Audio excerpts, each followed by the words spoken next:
A gray, humid morning folded itself over the coffee terraces of São Sebastião. Fog clung to the ridgelines like a slow excrescence, and the Casa Grande house, whitewashed, generous verandas collapsing into mango shade, sat like a claim laid on the land. A mounted messenger arrived from Salvador with a sealed letter. Its words would not only disturb a household, they would set in motion a plan that turned property logic into a program of reproductive coercion, and, in time, undo an entire local dynasty. The family who read that letter carried a name that mattered in Minas: Augusto Ferreira da Costa, the coronel whose title opened doors in town councils and parish assemblies. Dona Esperança, his wife, known among neighbors for a steady hand with house matters and a fragile history of pregnancies that did not survive.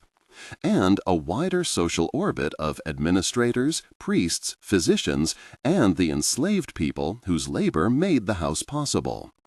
For a generation, the Ferreira da Costas had occupied the pillars of rural power: land, sons who sat on municipal benches, and marriages that linked them to other families of influence. In the mid-19th century, lineage had the force of law and the cadence of gossip. To lose an heir was not merely a private sorrow. It was a risk to reputation, to alliances, to the very architecture of authority that sustained a Minas empire of local patronage. Brazil's system of slavery in the 1860s had long since married property law to the everyday life of households. Enslaved people were counted on for field work, domestic labor, coffers, and breeding alike. Men and women who worked in kitchens, stables, and plantations lived under rules set by masters and local custom. Their lives were surveilled by overseers and parish registers. The patriarchal logic of the period placed descent, bloodlines, and the capacity to produce legitimate heirs at the center of social continuity. When reproductive expectations met a succession of miscarriages, some families reached beyond custom into strategies that exposed the cruelty beneath the polite facade of honor. Augusto Ferreira da Costa's position was precarious in ways both visible and private. He held municipal rank, a seat in local society, obligations to creditor networks. But his family ledger recorded a series of losses: pregnancies that began and failed, a lineage that thinned. In private correspondence, some of it preserved in family papers and later cited by historians, there is a palpable anxiety. An older cousin in Salvador, referencing unorthodox practices elsewhere, suggested solutions that transgressed every boundary of bodily autonomy. The letter, as cited in the archive, did not offer theological comfort. It offered a plan. We will say plainly what the evidence allows. The letter from Joaquim Ferreira da Silva, as cited in family papers, recommended using enslaved men to secure heirs by means external to marriage and biological norms as the family understood them.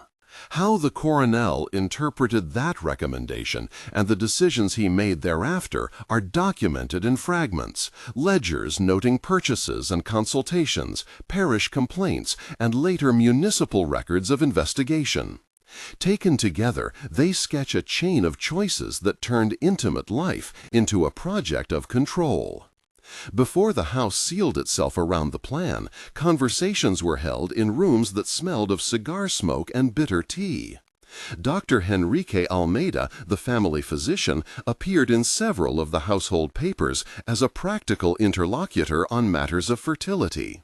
He provided assessments, tinctures, and the language of medical authority that could be summoned to normalize unusual interventions. Padre Antonio Nogueira, the parish priest, is present in the record more often as a moral commentator, called upon by friends and neighbors as gossip spread. But there is no full transcript of any private confession of the events that followed. Many proceedings, unsurprisingly, were kept off the public docket. In a drawing room lit low against the heat, the coronel unfolded Joachim's letter.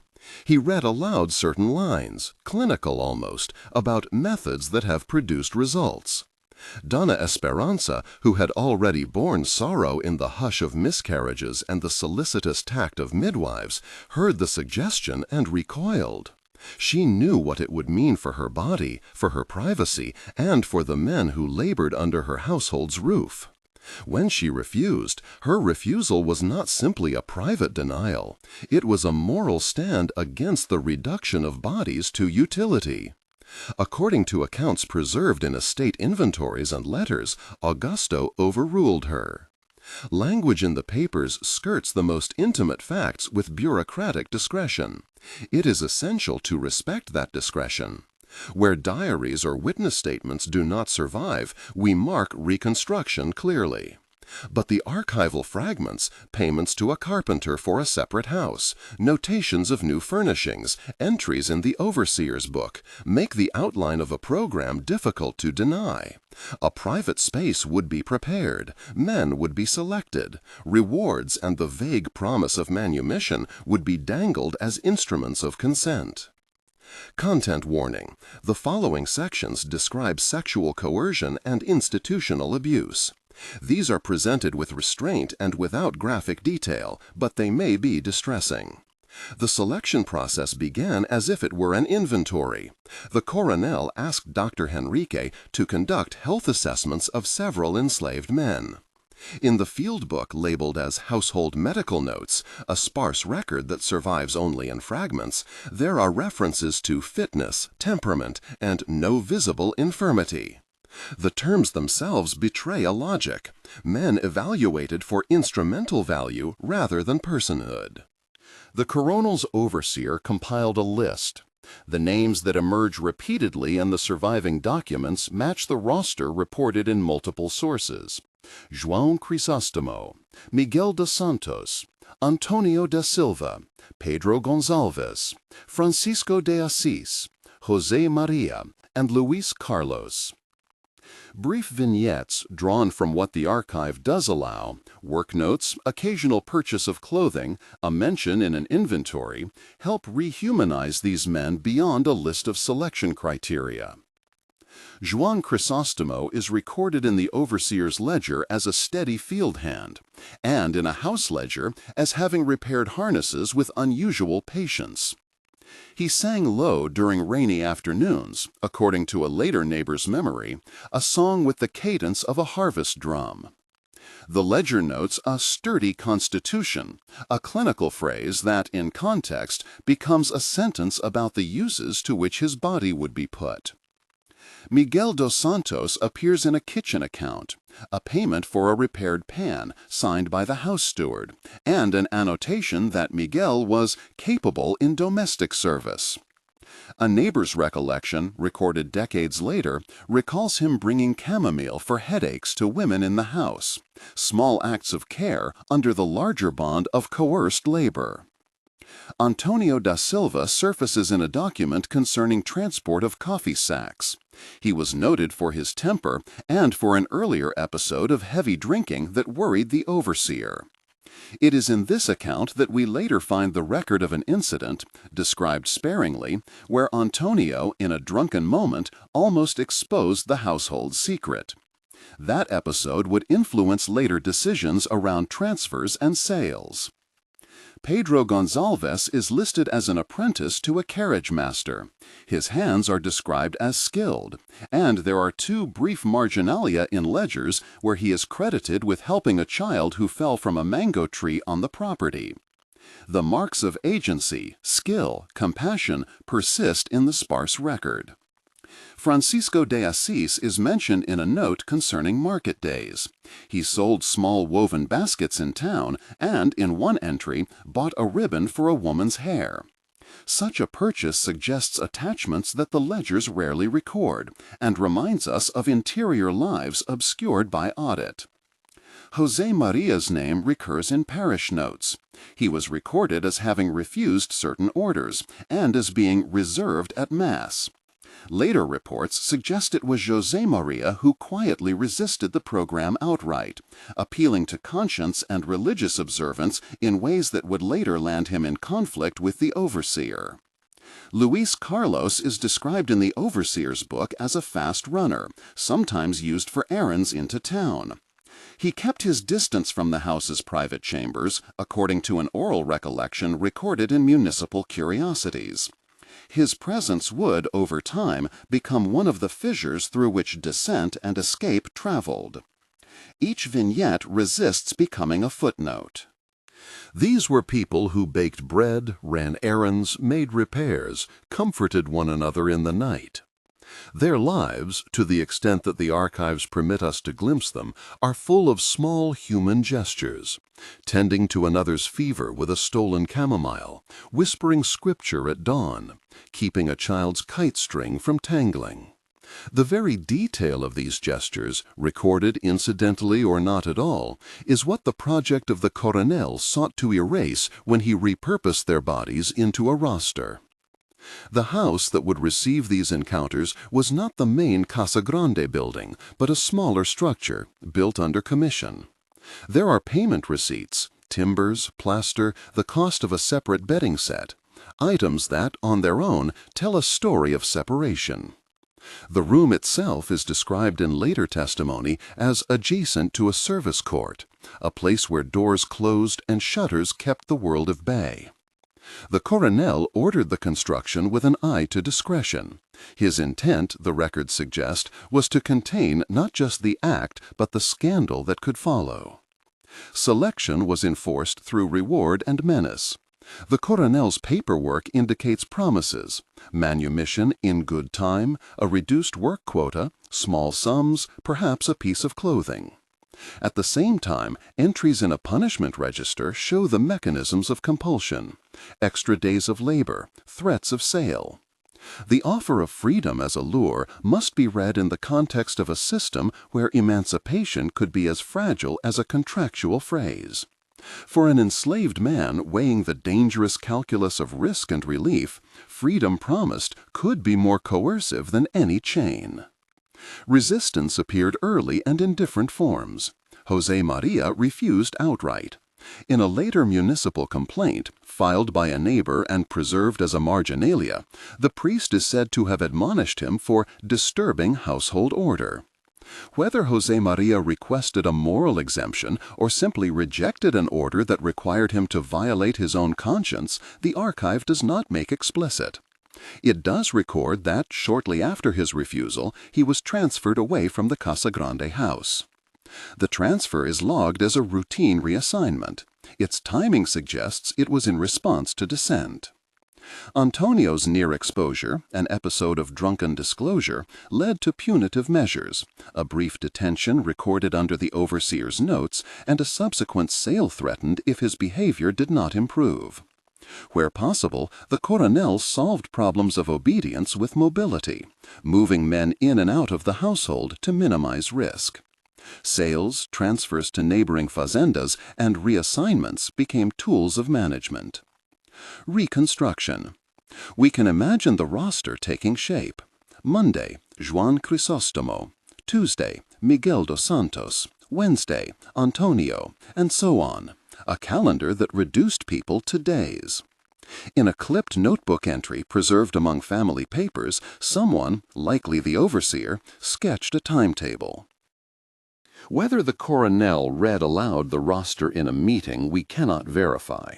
What survives shows that by season's end, the program had been structured by repetition. Clockwork, not compassion, was its organizing principle. Yet the men found ways to preserve dignity in immediate, subtle acts. A line in a wash account indicates that José Maria stole time to mend another man's torn shirt by candlelight. A later neighbor recounts how Miguel, who fetched water from the creek, would set aside a cup for a grieving woman on market days.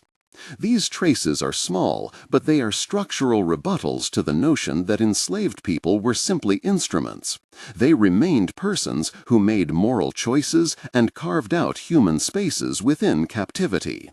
The coronel, for his part, marshaled the language of health and lineage to justify his project. Dr. Henrique provided assessments that framed the program as an intervention for the household's survival. In a fragmentary consultation note, the doctor wrote of options to ensure posterity, a phrase that converted private desire into a quasi-medical endeavor. To modern readers, this medical rationale reads as a form of professional complicity, a physician lending the mantle of science to what was, at heart, a plan of coercion. Early tensions within the town's institutions foreshadowed wider fallout. Padre Antonio, initially distant, began hearing rumors that would not stay contained. Parishioners spoke in hushed tones at confessionals. At a municipal meeting, a nameless councillor mentioned odd talk about the Ferreira da Costa household. The mechanisms of small-town surveillance, the priest, the council, market rumor, were converging. The coronel attempted to manage the optics, using his municipal influence to quiet complaint and the veneer of benevolence to counteract suspicion. He made payments to local figures, small civic gestures that, in time, would prove insufficient. As the plan neared execution, the emotional weight inside the Casa Grande house became more palpable. Dona Esperanza's resistance persisted in certain forms, in refusals to be alone with household staff, in written notes that survive as scraps in the margin of legal papers, in a signature that later would be read as ambivalence complicated by coercion. Her position was a paradoxical one, both a subject of patriarchal expectation and, in a very immediate sense, a victim of the coronel's decision. The archives preserve a letter she wrote, short, folded, and written with a shaky hand, addressed to a sister in a neighboring town. It pleads for discretion and mentions the shame I cannot name. That phrase, brief and somber, is among the clearest human traces of her interior life. When the house was ready and the roster printed, names and days faintly legible in a ledger entry, the coronel next addressed the practicalities of obedience. Overseers were instructed to monitor arrivals and departures. Payments were promised conditional on good behavior. Those who resisted were threatened with sale. The ledger records an expanse for additional provisions and for a cane, an object whose presence in the inventory reads as a threat. At dusk on the appointed evening, the men were brought in one by one to the little house. Doors closed. A watchman remained outside. Hands that had harvested coffee now handled linens prepared by another's command. The community outside the courtyard began to edge closer in rumor. A neighbor later testified to seeing lantern light moving in a rhythm that did not match the household's usual work. We pause here, at the hinge between planning and action. The program's first nights would send ripples through the household and the town, some visible immediately as gossip and gravid with consequence, others latent, to become the source of later scandal, births, and the unraveling of reputation that would reach municipal records and parish registers alike. The roster had been set, the men had been chosen, and the house waited with its shutters closed, like a held breath. What followed, the psychological toll, the early acts of resistance and complicity, the births that would make the secret visible, is recorded in fragmentary ways across multiple sources. Some documents note accounts of newborns with features that prompted conversation in the market square. Others show the coronel's frantic expenditures to smooth relations and silence suspicion. Still more survive as later municipal measures, removals from office, auction notices, asylum commitments. But these consequences are not inevitable. They are the result of choices made in rooms like the one upstairs, where an inventory became a program and where a promise of freedom was used, in practice, as a chain. There are, importantly, gaps. Not every transfer is traced to a final purchase. The ultimate fates of some of the enslaved men remain indefinito in the archival record. Mentions disappear, or names resurface in different places with no clear chain. The material record also lacks definitive proof of paternity for the children who would later become central to the scandal. There are no genetic tests, and the letters and ledgers only suggest possibilities.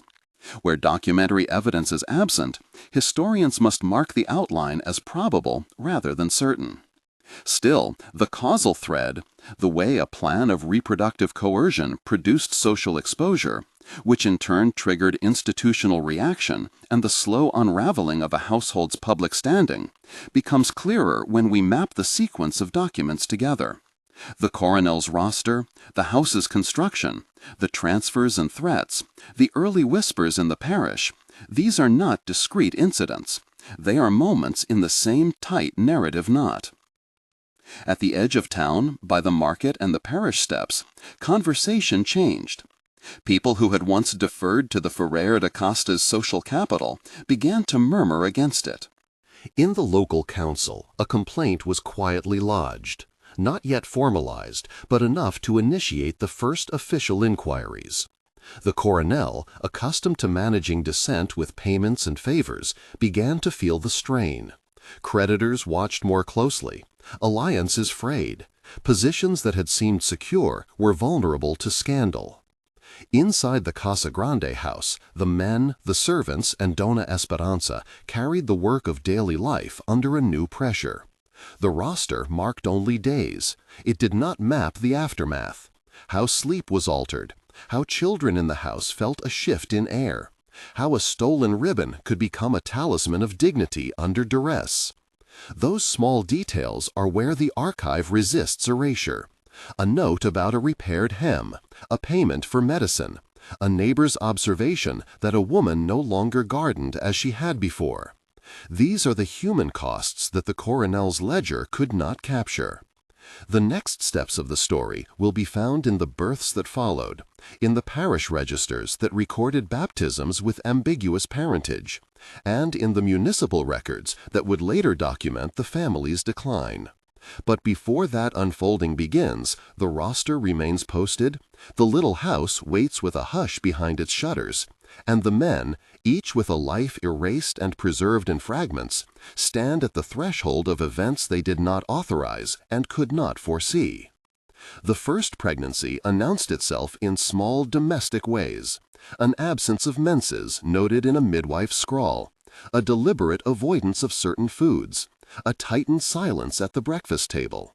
For a few weeks, the Casa Grande house held its breath.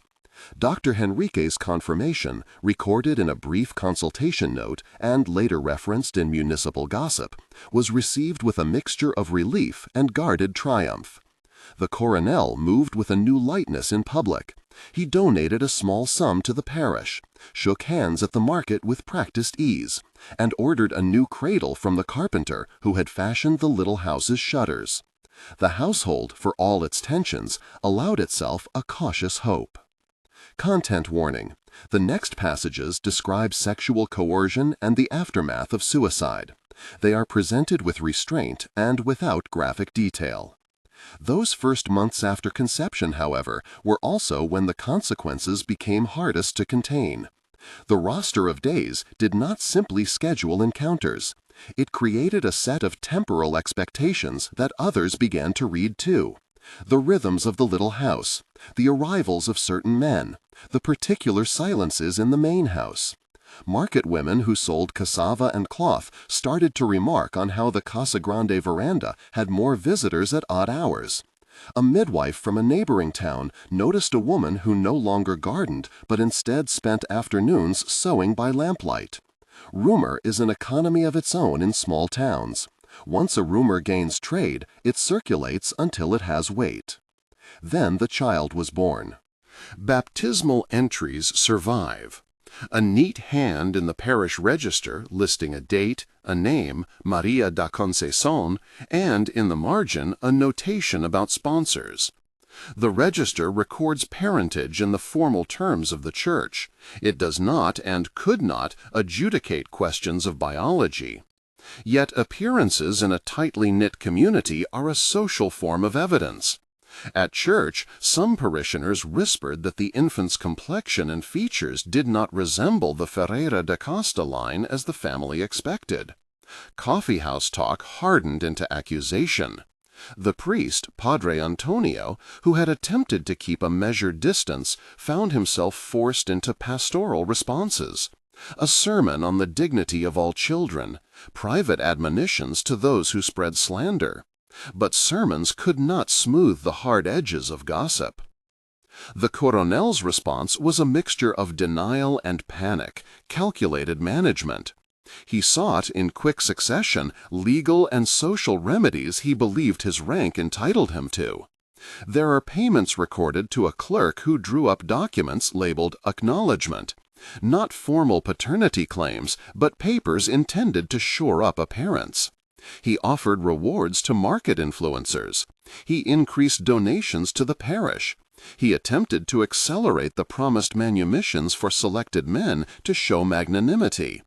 These were gestures meant to counter a narrative before it coagulated into formal complaint.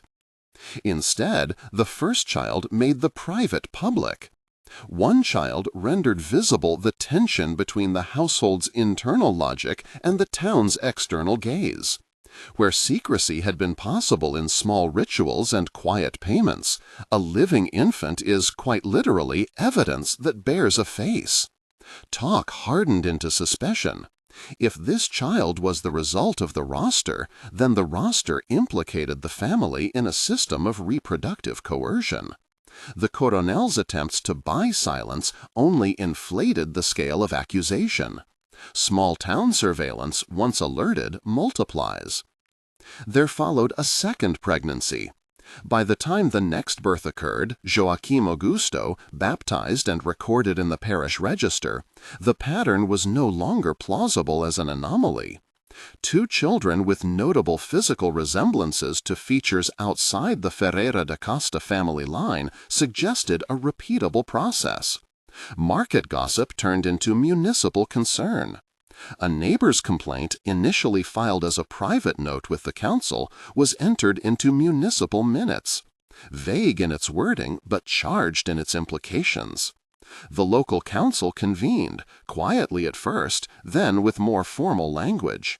Members who had once deferred to the coronel's social standing began to register their discomfort.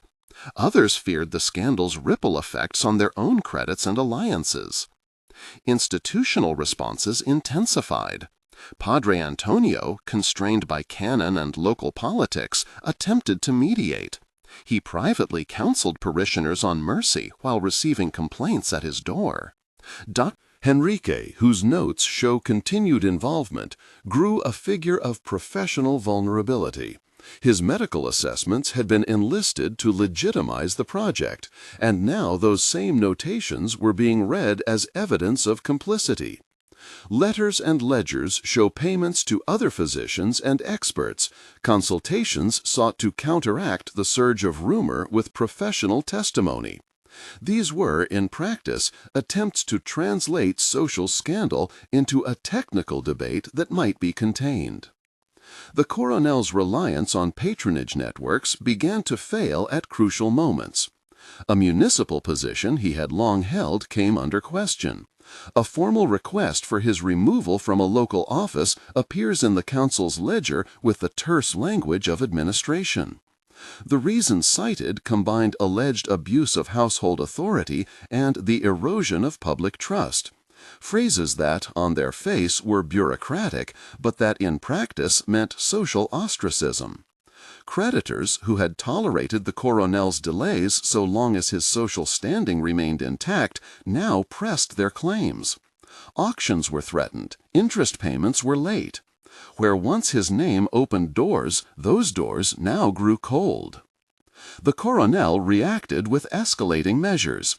He attempted to move the narrative through generosity, more gifts to local families, a public feast intended to remind people of his patronage.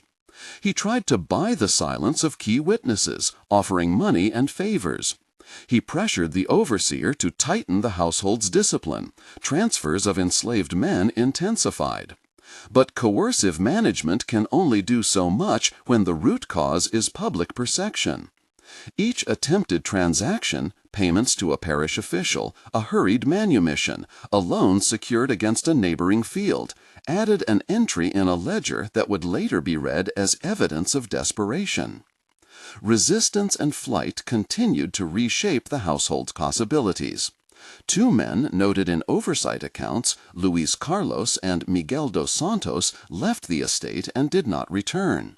Contemporary correspondence mentioned departures in the night, and a later municipal record lists them among those absent from mandated counts.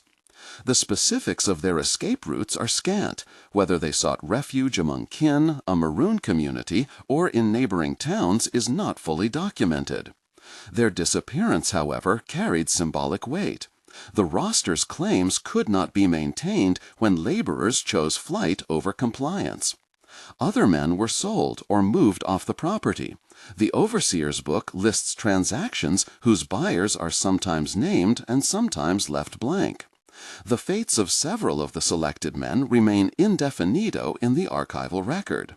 Where names vanish from ledgers, it is not always possible to follow them convincingly into the future. Among the household staff, fractures deepened. Antonio da Silva's earlier episode, the drunken near exposure, was now read in a new light. What had once been an incident of temperament became a nearly fatal breach in secrecy. The coronel responded with harsher rules and, at one point, a threatened sale that the overseer almost carried out. Pedro Gonzalez, who had been noted for small acts of compassion, found himself moved to a distant fazenda under the pretext of apprenticeship. His marginalia disappear from the Casa Grande record shortly thereafter. Juan Crisostomo and Francisco de Assis remain visible in later inventories, registered as part of household apparatus in the months after the births. But their individual trajectories are, again, only partly traceable. Public scandal, however, was only one axis of the crisis. Inside the house, the human strain compounded into tragedies. The archival record preserves a letter, short, tremulous, written by Dona Esperanza to a sister. "They made my body into a ledger," she wrote, in a phrase that has become emblematic in the papers. Her handwriting, at first steady, grows shakier across pages. She complained of sleeplessness and of a shame that made her withdraw from public life. In private, friends observed that she no longer mixed with other ladies as she once had. She stopped attending the embroidery circle and rarely appeared at morning mass with her customary hat. Those observations, recorded by neighbors and later quoted in municipal notes, suggest a woman undergoing collapse under multiple pressures. The patriarchal expectation to produce heirs. The intimate violation of coerced encounters. The public humiliation as rumor encroached on family dignity. And the moral ambivalence of being both a participant, by enforced submission, and a victim of her husband's determination. Her social world contracted. Letters show that she sent a final note to her sister, short and resigned. A plea for forgiveness and an insistence she could not name the depths of her shame. One document in the municipal record, carefully redacted, notes a discovery in her bedchamber and the house's abrupt closure for a day while servants tended to the aftermath. The official record that follows is sparse but unmistakable in its effect. An entry in municipal notes reports that an inquest was opened surrounding her death. A later note lists the coronel's name in connection with domestic disturbance and mental collapse. Here, as with other parts of the story, the line between private tragedy and social consequence blurs. The death, ruled a suicide in community memory and in some notations, landed as a public scandal that inflamed critics and emboldened accusers. The Church, which had been reluctant to intervene publicly, found its moral authority strained by parishioners who demanded accountability. There are, again, gaps. The full text of any inquest or a formal coroner's report is not extant in the surviving archive. Where the documentary record is thin, one must caution that reconstructions are probable rather than definitive. Reconstruction, the details of the inquest and the coronel's exact presence in the moments before Dona Esperanza's death are not preserved.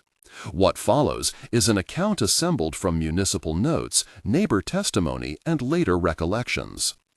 Shortly after her death, the coronel's demeanor shifted publicly from defensive to unmoored. In the months that followed, his behavior became erratic in ways recorded in council minutes and correspondence with creditors. He missed meetings, sent conflicting instructions to overseers, and made arrangements for the sale of parts of his estate that he later contested.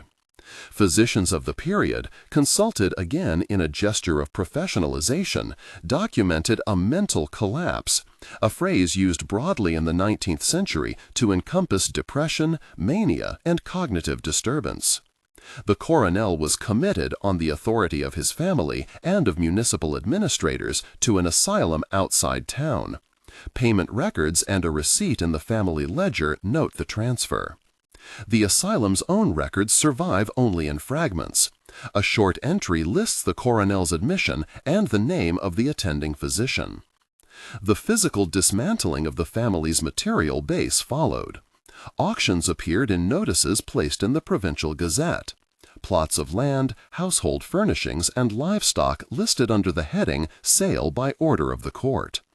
Creditors initiated claims. Legal filings show secured debts and notices of default. Social alliances deteriorated as neighbors recalculated their own positions. The municipal office that had once hosted the coronel's authority changed hands. His seat on the council was declared vacant and reassigned.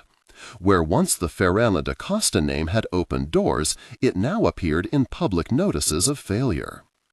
Yet the fall of this local Minas empire was not a sudden collapse, but a sequence of dislocations that fed on one another. The coronel's program of reproductive coercion set in motion a chain of socially intelligible signals. Children with visible ancestry markers, public whispers that became written complaints, institutional maneuvers that together eroded the family's credit, prestige, and ability to command local loyalties. The parish, the market, the council, and the courts each played a role in converting private violation into public sanction. The logic of patronage, once the family's bulwark, turned brittle under the weight of scandal.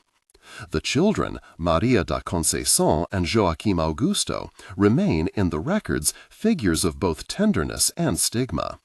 Baptismal entries and a few household notations provide names and dates, the sponsors who stood at the font, and brief mentions of the children's early years.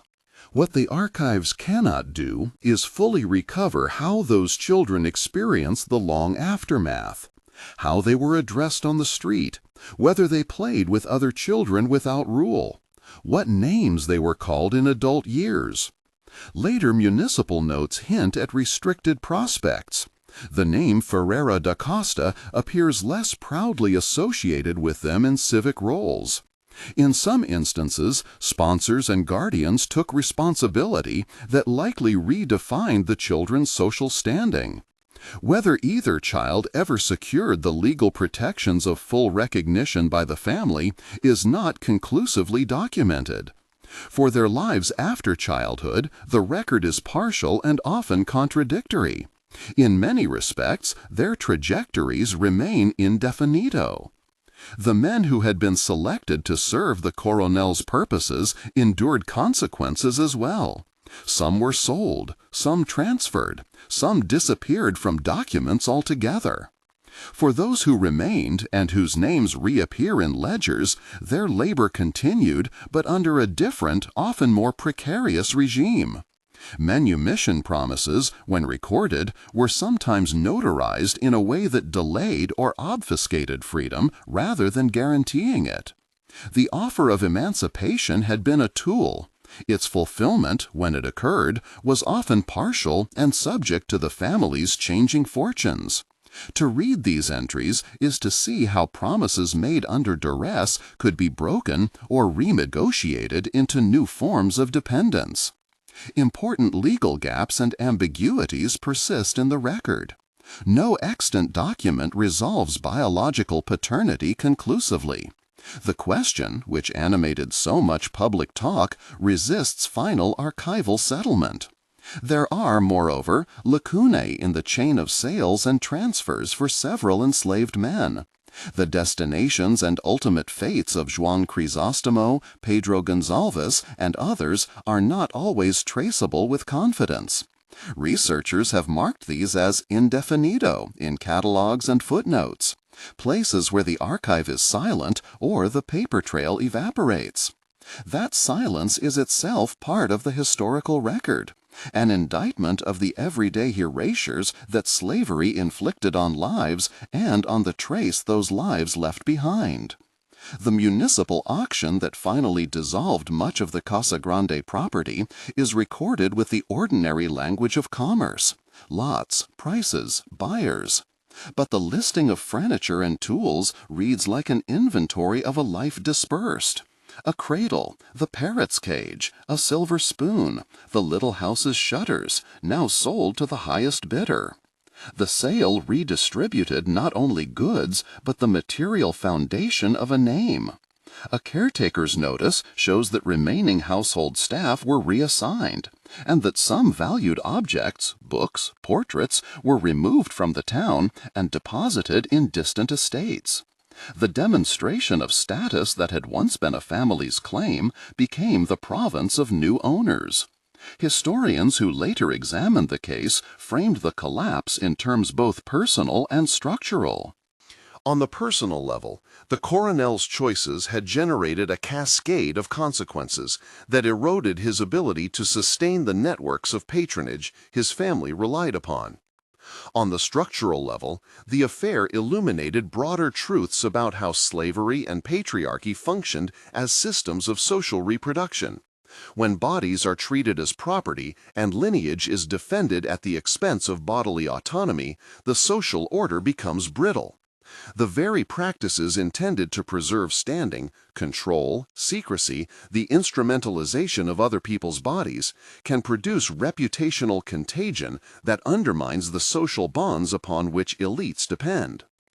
There is another axis to the story that deserves emphasis: the institutional complicity that made the coronel's plan possible and that also participated in its unraveling. Dr. Henrique's medical authority, the parish's early reluctance to intervene, the council's tolerance for private patronage, all these institutional behaviors are part of the record. They reveal how professional, ecclesiastical, and municipal actors could be enlisted to shield or to challenge abuses, and how their decisions responded to social pressure as much as to legal or moral principle. The same institutions that sometimes enabled coercion ultimately helped to convert private scandal into public accountability, though not without inconsistency and delay. Memory and silence persist in equal measure.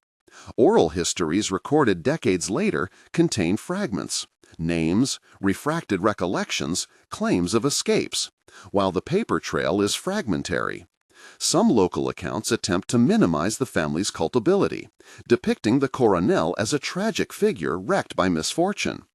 Others emphasize the suffering of the enslaved men and of Dona Esperanza. Both tendencies illustrate how communities negotiate the moral accounting of the past, through denial, through partial confession, through selective remembrance. This episode therefore stands for a larger historical lesson. It is a case study in how the logic of property and patriarchy can mutate into a program of private violence when social anxieties become policy. The coronel's dark pact, with its roster, its promises, and its threats, was not an aberration entirely detached from contemporary norms. Rather, it grew from practices and assumptions widely accepted in a society that treated bodies as assets and lineage as a public good. Yet its consequences, 2 publicly visible births, a parish scandal, the breakdown of familial authority, auction and institutionalization, show how such expediencies could rebound into ruin. As historians and citizens, we are left with responsibilities that the paper trail requires. First, to name clearly what happened: reproductive coercion, the instrumentalization of enslaved men, the social compulsion placed on a woman who had little agency in the choices affecting her body. Second, to recover, where possible, the humanity of those reduced by the ledger into lines and totals, the men who brought chamomile to a grieving neighbor, who mended shirts by candlelight, the woman whose handwriting unspooled into a plea, the children who were baptized and then carried a stigma they did not choose. Third, to acknowledge the limits of the archive, the indefinidos, and to refuse to let those silences become excuses for historical complacency. Questions remain that archival work can perhaps still answer. Where exactly did Luis Carlos and Miguel de Santos find refuge, if indeed they survived into later years? What became of João Crisostomo and Pedro Gonçalves after their names disappear from the estate's ledgers? How did the children's lives unfold in contexts beyond the parish register's terse notations? These are invitations to further research, calls to preserve and examine the documents and oral histories that still exist in regional archives, private collections, and family attics. They remind us that history is both a retrieval of what is present and a careful accounting of what is absent. If this episode speaks to you, please consider liking and subscribing, small gestures that support the archival work necessary to keep stories like this in the light. In the end, the Ferreira da Costa story offers a stark, cautionary tableau. The coronel's program sought to secure continuity by turning human bodies into instruments of succession. Instead, it exposed the fragility of the social order that had depended on secrecy and coercion. The fall of this localized Minas empire was not only the loss of lands and titles, it was the rupture of a social legitimacy built on unequal power. The parish registers, auction notices, medical notes, and neighbor testimonies, taken together, map a causal chain. A decision made in the intimacy of a family room radiated outward, provoking social scrutiny, institutional reaction, economic collapse, and personal tragedy. But beyond mapping causality, the episode demands moral attention. It asks us to remember those whose voices are faint or absent in the archive, and to center their humanity in historical narrative. It asks institutions to reckon with the roles they played, then and now, in enabling or contesting forms of violence.